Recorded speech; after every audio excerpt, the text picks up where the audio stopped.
Hi, everyone. Mark Sorensen, Chief Investment Officer at Royal Fund Management. It's been a while since we've done a market commentary video. So, with a good start to 23 and a full recovery now from the bear market of 22, we thought this would be a good time.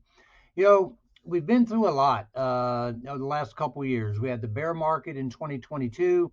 Now in 2023, we had a really good market, and the early part of this year, we have now officially hit new highs on both the Nasdaq, the Dow Jones, and the S&P 500.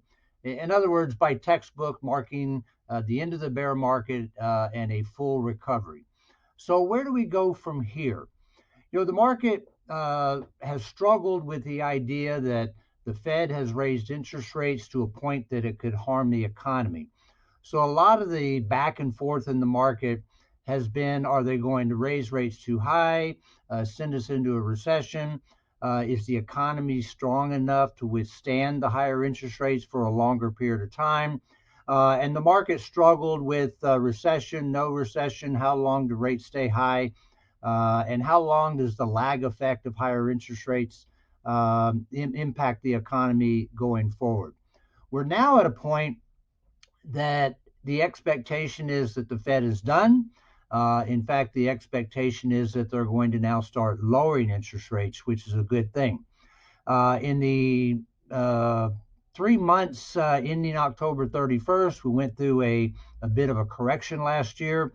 Again, that was uncertainty about interest rates and when will the Fed be finished.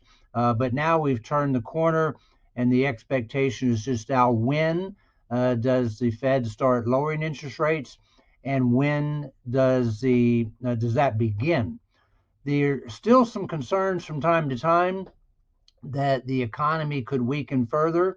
However, we've had reasonably solid economic results lately from some of the indicators, both what are called the ISM manufacturing indicators, the gross domestic product indicators, which is the total economic output of the economy.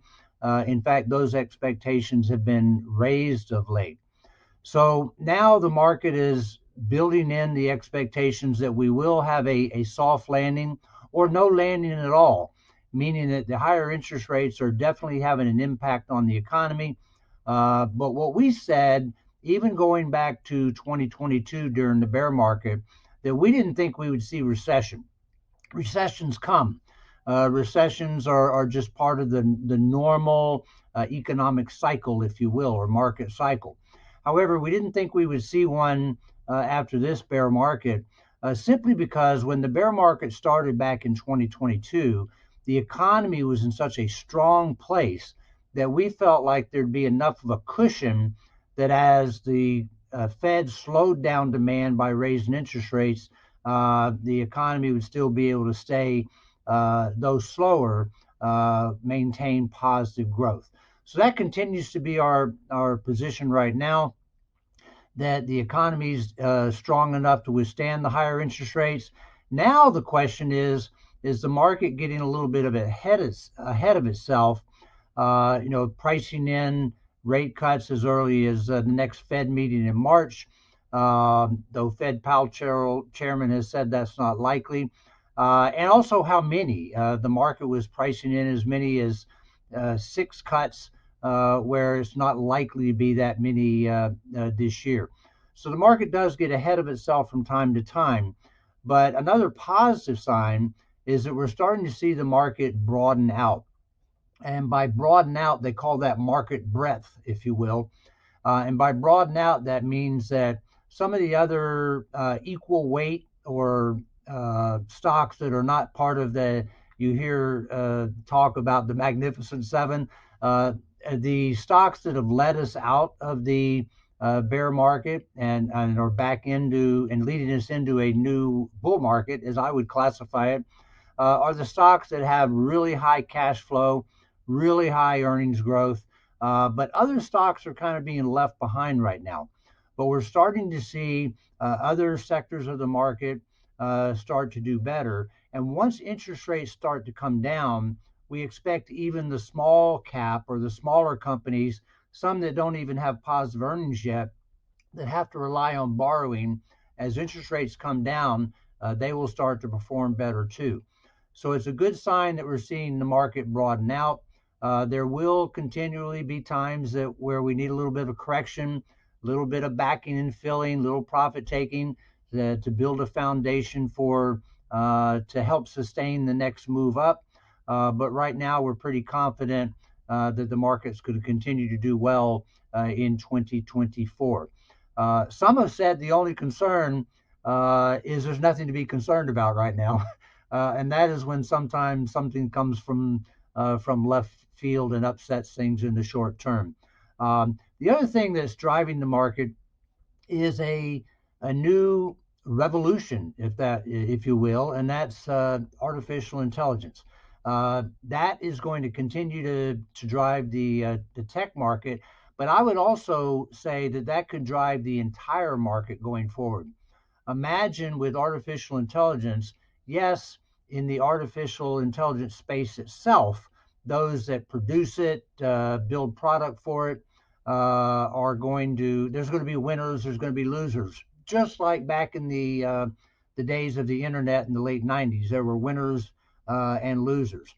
Everybody knows the word Facebook or Meta. People have forgotten about the company called MySpace. So, for example, or Google versus Ask Jeeves, you might remember. So there'll be winners and losers in the artificial intelligence space itself. But the good news is that artificial intelligence will help every company in terms of productivity and efficiency. That will improve margins, improve earnings, and so we think that's also what will continue to drive the market going forward. As I said, we had a good start to the year. We do anticipate that there'll be some backing and filling, some profit taking. I think we'll be back to a market like we had in 2021, which was a good market. But during the year, there were several times where we came down 5, 6, 7%, took a little breather, didn't stay there long. The weakness was bought, and we recovered pretty quickly. So I'll just give you a quick chart of the market here on my screen. Let me share my screen. This is the S&P 500. The green line, I know this is hard to see on a mobile device or a smaller computer, but I'll try to talk you through it. The green line that you see kind of in the middle there is the 50-day moving average. The orange line below it is the 200-day moving average. Back earlier part of the year, in fact, the far left of the chart is when the 50-day moving average coming from the bear market finally crossed back over the 200-day moving average, which is sometimes called a golden cross move from a technical analysis standpoint, and is a good sign that things are improving. The 50-day has not only stayed above the 200-day moving average, but is now one of the wider gaps we've seen in a while. So that's the S&P 500 coming off a new high just a couple days ago. I'll click on the Nasdaq 100, which represents the big cap technology stocks. The stocks that are involved in AI, for example. You can see it has also reached a high, and the chart looks similar.